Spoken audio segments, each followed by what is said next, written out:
Pemirsa, anak-anak saat ini seolah dihantui oleh penyakit-penyakit serius seperti gagal ginjal. Makanan dan minuman cepat saji disebut menjadi biang keroknya. Pemerintah pun menerbitkan aturan pembatasan kandungan gula, garam, dan lemak jenuh. Lalu apa saja yang bisa kita lakukan agar anak terhindar dari berbagai penyakit serius? Berikut kita simak liputan jurnalis Metro TV Reda Polbi.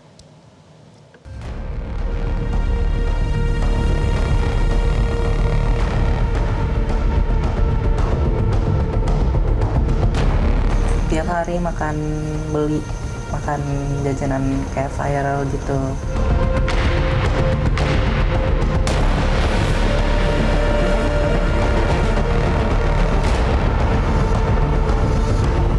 Kasus gagal ginjal pada anak angkanya semakin meningkat dan disebut-sebut kalau minuman dan makanan dalam kemasan ini menjadi biang keroknya.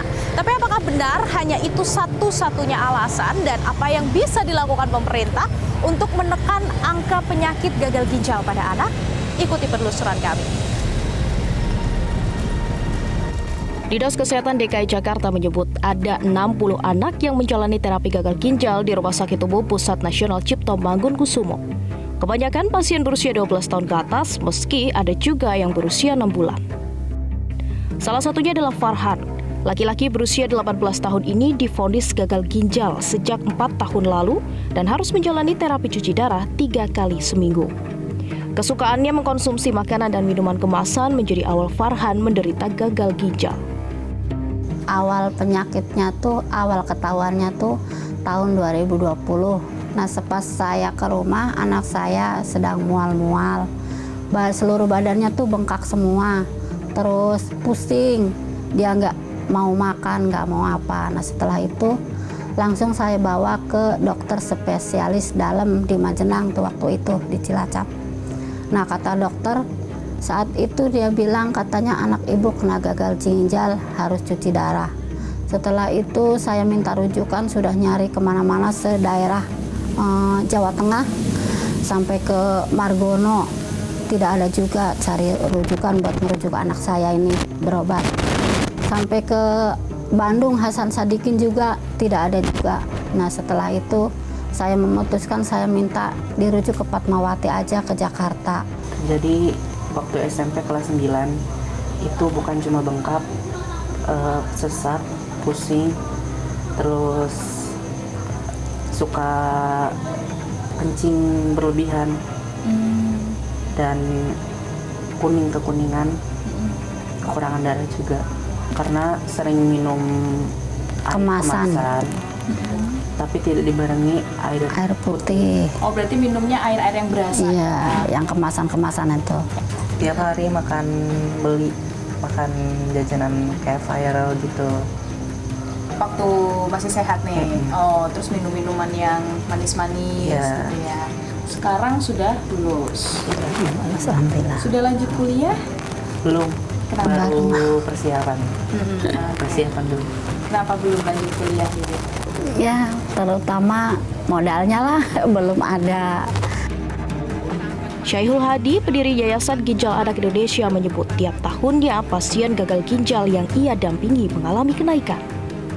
Nah, saat ini dari yayasan sudah menaungi ada berapa anak berarti? Saat ini kurang lebih, sebenarnya 100 lebih, tapi karena hampir setiap minggu itu ada yang gugur. Iya, jadi sekarang yang tercatat 85-an. Itu hanya di Jakarta? Hanya di RSCM. Oh, hanya di RSCM? Di RSCM. Kalau kita lihat berarti ada tren yang meningkat, itu betul ya Pak ya? Nah, kalau ditarik cuma sebulan ya nggak kelihatan trennya. Tapi kalau ditariknya 5 tahun, 8 tahun sesuai yang saya dampingi itu terlihat trennya naik. Biasanya ya. Pak Hadi akan berbincang begitu ya dengan sejumlah pasien.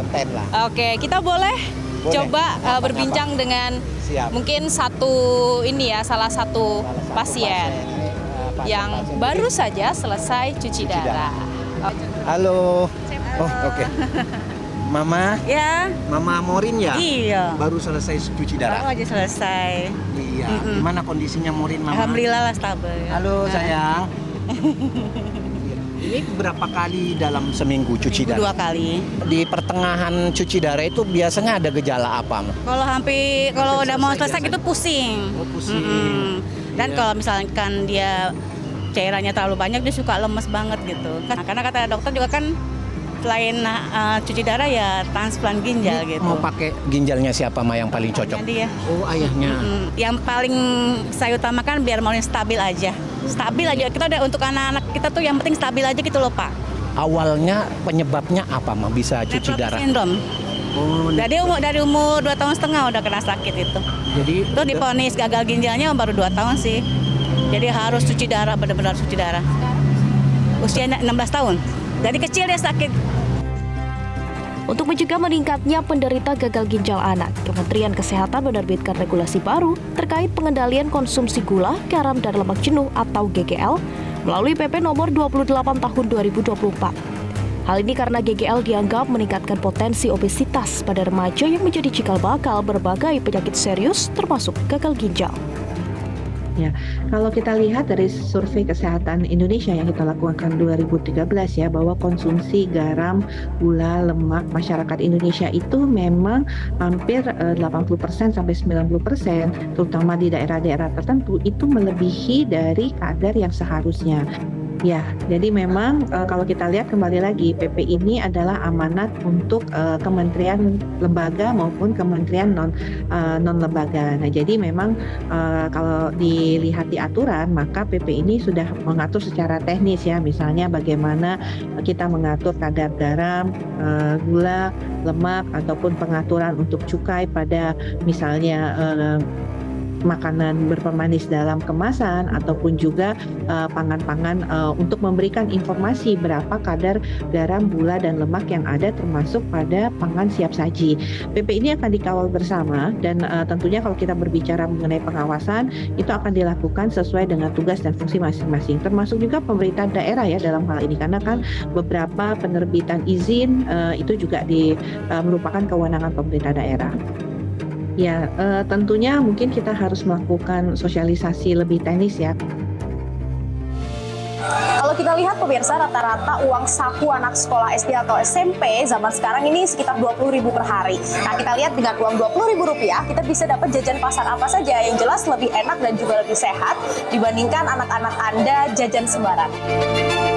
Nih ada, kita ambil semar mendem ayam ini 3.900, ada lontong tahu, terus ada arem-arem sayur 3.600, ada apa lagi ya? Oh, ada lalampah, ikan Manado, dan lemper sapi rendang. Semoga ini nggak lebih dari 20.000, kita dapat 5 jenis, kita coba bayar sekarang.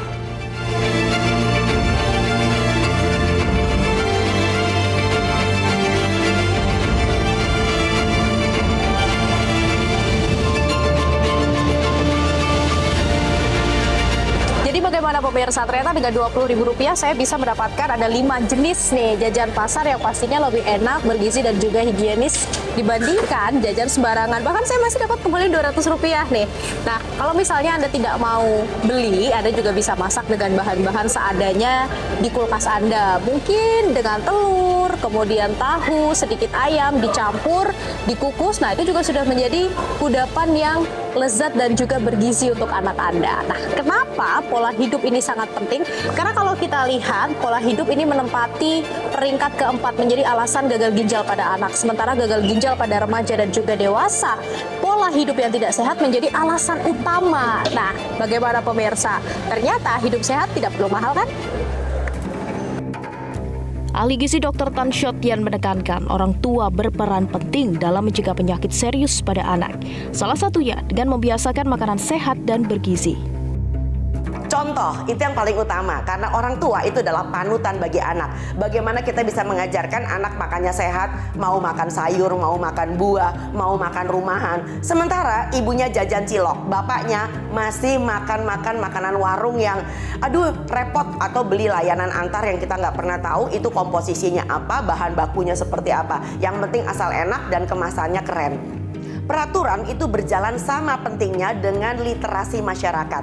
Sebab kalau peraturan hanya berjalan sementara literasi masyarakatnya masih belum beres, maka yang terjadi tentu ada pemberontakan. Yang menjadi masalah adalah kita banyak sekali dihidangkan seliweran-seliweran. Ada di TikTok, ada di media sosial lain, ada di YouTube, dan ibu-ibu kita tuh lebih banyak belajar dari sesama mamagram, sesama ibu-ibu yang mengatakan I know better than you, saya tahu lebih baik karena saya pernah menjalaninya. Anda lupa bahwa diam-diam mereka adalah orang yang melakukan sales terselubung.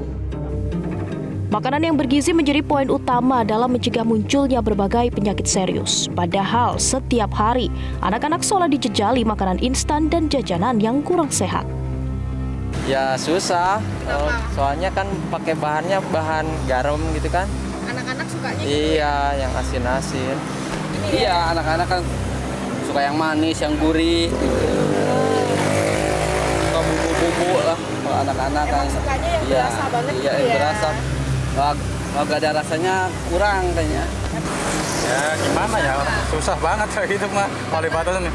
Karena ikan ya pengen penghasilan gitu ya kalau gitu. Iya, kadang kurang manis kan kurang enak kan kayak gitu. Tapi agak susah juga. Kenapa Bang? Ya karena pasti lakunya semakin menurun. Oh Ya kan? kenapa Bang? Iya, karena dibatasi sih.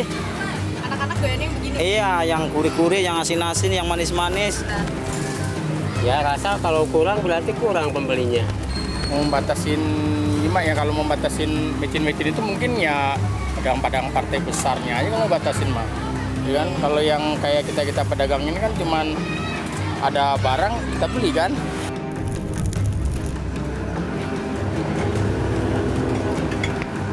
Bu, satu ya. Minuman ini memang menyegarkan pemirsa, tapi kalau kita konsumsi setiap hari secara berlebihan, ini bisa berdampak negatif bagi tubuh dan menyebabkan berbagai macam penyakit. Perlu ada kesadaran dari diri sendiri untuk mengurangi dan juga membatasi makanan serta minuman cepat saji. Dan dari pemerintah perlu peran tegas bagaimana menerapkan peraturan tentang pembatasan gula, garam, dan juga lemak pada makanan serta minuman cepat saji. Jangan sampai hanya karena enak makanan serta minuman ini, angka penyakit termasuk gagal ginjal pada anak di Indonesia terus meningkat tiap tahunnya. Dari Jakarta, Tim Liputan Metro TV. Jelajahi cara baru mendapatkan informasi. Download Metro TV Extend sekarang.